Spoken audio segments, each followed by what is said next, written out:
नमस्कार दोस्तों आज मैं आप लोग के लिए साइंस का कुछ वन लाइनर लेकर के आया हूँ। तो अगर आप किसी भी एग्जाम की तैयारी कर रहे हो तो आपके लिए इम्पोर्टेंट होगा। तो चलिए देर ना करते हुए हम शुरू करते हैं।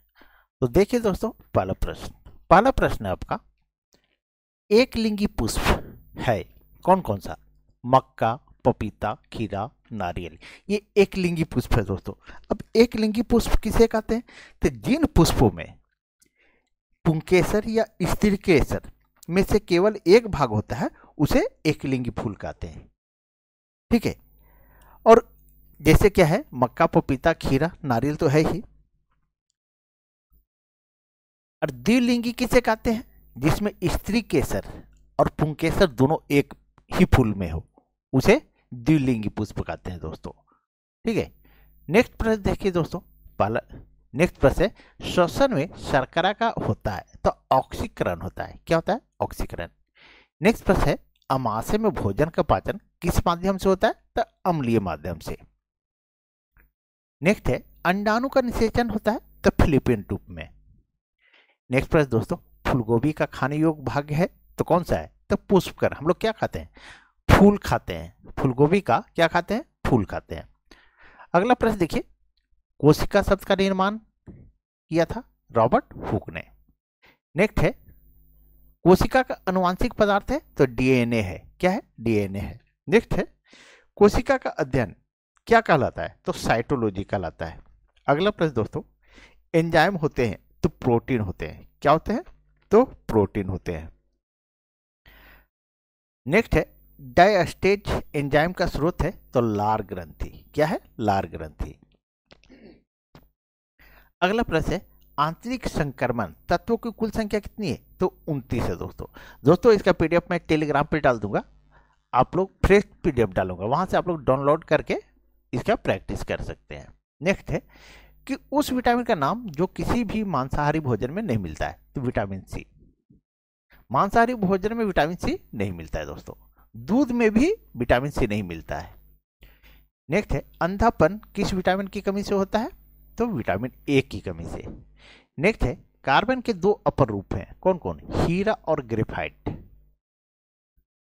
अगला प्रश्न देखिए, सूर्य में हीलियम की मात्रा कितनी होती है? 26.5%। और सूर्य में कौन कौन सा तत्व होता है? तो हाइड्रोजन और हीलियम होता है। नेक्स्ट है, सूर्य में अन्य तत्व की मात्रा कितनी होती है? तो 2.5% दोस्तों। नेक्स्ट है, सूर्य का केंद्रीय भाग क्या कहलाता है? तो क्रोड कहलाता है। क्या कहलाता है? क्रोड कहलाता है। अगला प्रश्न देखिए दोस्तों, शरीर की सबसे बड़ी हड्डी तो ये फीमर है। ये कहाँ होता है? तो जांघ में होता है दोस्तों। और सबसे छोटी हड्डी कान में होता है जिसका नाम है अस्टेप्स। क्या है? अस्टेप्स। नेक्स्ट है, पृथ्वी पर एक व्यक्ति का वजन 600 एन है, उसका वजन चांद पर क्या होगा? तो 100 एन होगा दोस्तों। नेक्स्ट है, सोना का आपेक्षिक घनत्व होता है तो 19.30। नेक्स्ट है, ठोस कोण की इकाई है तो अस्टेरिडियन है। नेक्स्ट प्रश्न दोस्तों, स्त्रियों की नसबंदी क्या कहा जाता है? तो ट्यूबेक्टोमी कहा जाता है। नेक्स्ट है, भ्रूण के विकास के लिए किस अंग के द्वारा खाद्य की पूर्ति होती है? तो बीजांड के द्वारा। नेक्स्ट है, पुरुषों की नसबंदी क्या कहते हैं? तो वैसेक्टोमी। क्या कहते हैं? वैसेक्टोमी। नेक्स्ट है, आरएच फैक्टर नाम किससे संबंधित है? तो बंदर से संबंधित है। नेक्स्ट है, कौन ठोस, तरल, गैस तीनों रूपों में बाहर निकल सकता है? तो अधातु निकल सकता है दोस्तों। अगला प्रश्न देखिए, किसकी कोशिकाओं के द्वारा रक्त में शर्करा के स्तर में वृद्धि का पता लगाया जाता है? तो अग्नाशय के द्वारा। किसकी? अग्नाशय द्वारा, पेनक्रियाज द्वारा दोस्तों। नेक्स्ट, पवन की गति मापने का उपकरण है तो एनीमोमीटर है। अगला प्रश्न देखिए, प्रकृति में सबसे सशक्त बल तो नाभिकीय बल है। नेक्स्ट है, मनुष्य के रक्त में श्वेत रक्त रुधिनाओं की कौन सी किस्म अधिक होती है? तो न्यूट्रोफिल्स होती है। नेक्स्ट है, मानव शरीर की किन कोशिकाओं में सबसे कम प्रयोजन शक्ति होती है? तो मस्तिष्क में होता है दोस्तों, मस्तिष्क की कोशिकाओं में। अगला प्रश्न है, गर्भाशय में विकसित हो रहे भ्रूण को किस संरचना द्वारा पोषण मिलता है? तो प्लेसेंटा द्वारा मिलता है। अगला प्रश्न दोस्तों, वह रुधिर वाहिका कौन सी है जो जिगर को ऑक्सीजन रहित रुधिर ले जाती है? तो आकीर्त धमनी। नेक्स्ट है कौन सा अंग ग्लाइकोजन, ठीक है, ग्लाइकोजन को बालकोष में बदलता है और रक्त को शुद्ध करता है। ये आकीर्त करता है। कौन करता है? आकीर्त करता है। नेक्स्ट है जब मानव हृदय, दोस्तों हृदय, क्या हृदय, हृदय में बाह्य नीला का संकुचन होता है तो रक्त किसकी तरफ जाता है? तो महाध्वनि की तरफ जाता है। अगला प्रश्न दोस्तों, वह लवण जिसके जलीय विलयन का पीएच मान 7 से कम हो क्या कहलाएगा? तो अम्लीय कहलाता है। नेक्स्ट है फलों का अध्ययन क्या कहलाता है? तो पोमोलॉजी। नेक्स्ट प्रश्न दोस्तों, जीवाणु की खोज सर्वप्रथम किसने की? तो ल्यूवेन हॉक ने की थी। अगला प्रश्न है जिन पौधों पर बीज बनते हैं किंतु फूल नहीं उगते उसे क्या कहते हैं? तो अनावृत बीजी कहते हैं। नेक्स्ट है पौधों में आवश्यकता से अधिक जल किस प्रक्रिया द्वारा बाहर निकाले जाते हैं? तो वाष्पोत्सर्जन द्वारा। नेक्स्ट है नीम में से किसे प्रकाश संश्लेषी अंग कहते हैं? तो पत्ती। प्रकाश संश्लेषण का काम कौन करता है? तो पत्ती करता है दोस्तों। नेक्स्ट है पौधों में गैसों का आदान प्रदान के लिए रहते हैं तो रंध्र रहते हैं। क्या रहता है? रंध्र। छोटा छोटा छोटा छोटा पत्ता में छिद्र रहते हैं दोस्तों, उसी को रंध्र कहते हैं। नेक्स्ट है फेफड़ा का आकार होता है तो शंखाकार होता है।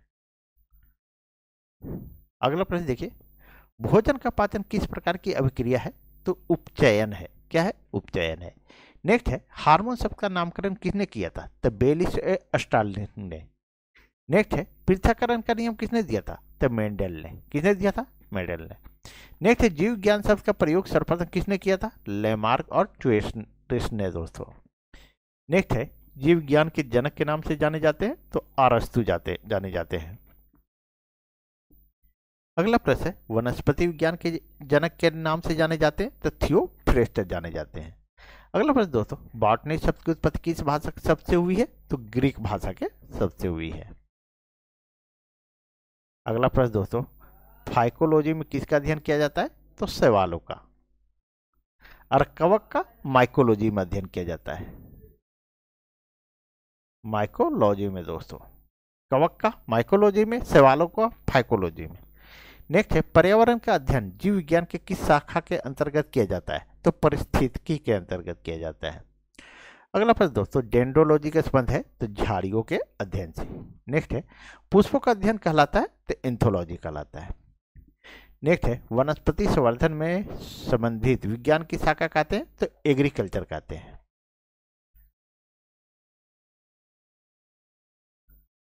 अगला प्रश्न देखिए, स्पर्मोलॉजी में किसका अध्ययन किया जाता है? तो बीज से दोस्तों। नेक्स्ट है एग्रोएस्ट्रोलॉजी में किसका अध्ययन किया जाता है? तो घासों का।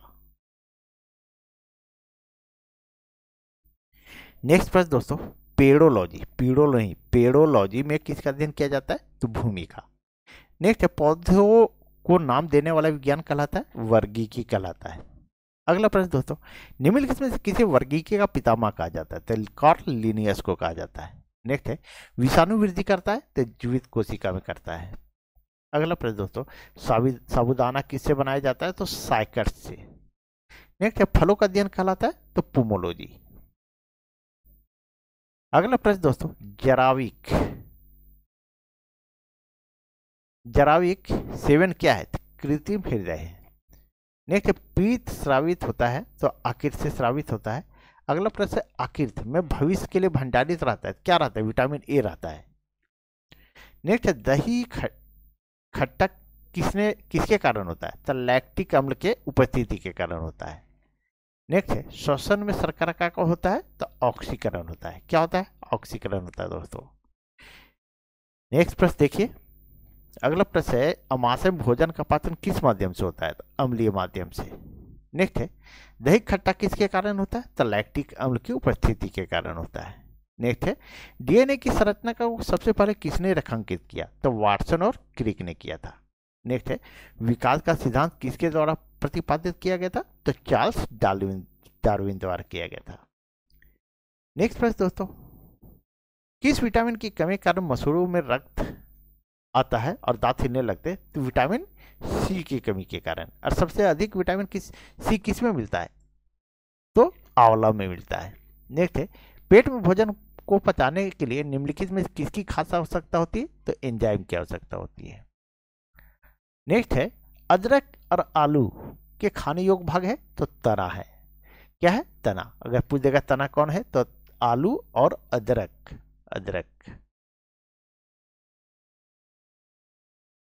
नेक्स्ट है हुक का नियम किस सीमा तक परिभाषित है? तो प्रत्यास्थता की सीमा तक है। नेक्स्ट है भारी जल में हाइड्रोजन के स्थान पर क्या होता है? ड्यूटेरियम होता है, D2O होता है। नेक्स्ट है अंडाणु का निषेचन होता है तो फ्लूपियन ट्यूब में होता है दोस्तों। अगला प्रश्न देखिए, मुख में मंड का शर्करा पाचन किसके द्वारा होता है? तो टाइलिन द्वारा होता है। नेक्स्ट है अर्धसूत्री विभाजन होता है तो लिंगी जनन करने वाले कोशिकाओं में होता है। अगला प्रश्न दोस्तों, मनुष्य की लार में पाए जाने वाला एंजाइम तो क्या है? टाइलिन है। ये टाइलिन है दोस्तों, टाइलिन। नेक्स्ट है घेगा किसकी कमी से होता है? तो आयोडीन की कमी से होता है, सभी को जानते हैं। अगला प्रश्न देखिए, फिर सेम प्रश्न दोस्तों, किस विटामिन की कमी के कारण मसूड़ों में रक्त आता है? तो विटामिन सी की कमी के कारण। ये पहले हम लोग पढ़ चुके हैं। नेक्स्ट है यह वैज्ञानिक कौन है जिसने पहली बार रुधिर परिसंचरण तंत्र की व्याख्या की? तो विलियम हार्वे है। कौन है? रुधिर परिसंचरण तंत्र की व्याख्या किसने की थी? तो विलियम हार्वे ने। नेक्स्ट है हृदय का पहला प्रतिस्थापन किसके द्वारा किया गया? तो डॉक्टर क्रिश्चियना बर्नार्ड शाह द्वारा। नेक्स्ट है अधिकतम पोषक तत्व रक्त में कहां से अवशोषित किए जाते हैं? तो छोटी आंत से किए जाते हैं। अगला प्रश्न दोस्तों, शरीर की सबसे बड़ी ग्रंथि कौन है? तो आकीर्ति। कौन है? आकीर्ति। नेक्स्ट है मनुष्य में मादा जनन अंग से किस हार्मोन का स्राव होता है? तो रिलैक्सिन होता है। नेक्स्ट है मनुष्य में इच्छित गतियों का नियंत्रण किसके द्वारा होता है? तो सेरिब्रम द्वारा दोस्तों। शरीर का एक अंग है आकीर्ति जो कभी भी आराम नहीं करता है। नेक्स्ट है ये हृदय होगा दोस्तों, शरीर का ऐसा अंग जो कभी आराम नहीं करता है तो हृदय होगा। ठीक है, चलिए नेक्स्ट है शरीर का तापक्रम कहाँ नियंत्रित होता है? तो हाइपोथैलेमस ग्रंथि द्वारा। नेक्स्ट प्रश्न दोस्तों, अमीबा में भोजन का अंतर्ग्रहण किसके द्वारा होता है? तो कूटपाद द्वारा। नेक्स्ट है निम्न में कौन सा एंजाइम लार में पाया जाता है? तो टाइलिन पाया जाता है। अगला प्रश्न देखिए, वह प्रक्रिया जिसके द्वारा मनुष्य श्वसन ग्रहण करता है तथा छोड़ता है श्वासोच्छ्वास कहते हैं। नेक्स्ट है ऊर्जा उत्पादन के लिए कोशिका प्राय किसका उपयोग करती है? तो ग्लूकोज का करती है। नेक्स्ट प्रश्न दोस्तों, किस अभिक्रिया द्वारा पौधों में ऑक्सीजन बाहरी वातावरण से कोशिकाओं तक पहुंचता है? तो विसरण द्वारा। नेक्स्ट है श्वसन क्रिया में निर्माण होता है तो ऊर्जा का निर्माण होता है दोस्तों। तो दोस्तों आज यहीं तक। दोस्तों अगर आप लोग को वीडियो अच्छी लगी तो प्लीज़ वीडियो को लाइक करें, चैनल को सब्सक्राइब करें, एक और वीडियो को शेयर जरूर कर दें। चलिए कल मिलते हैं। Thank you.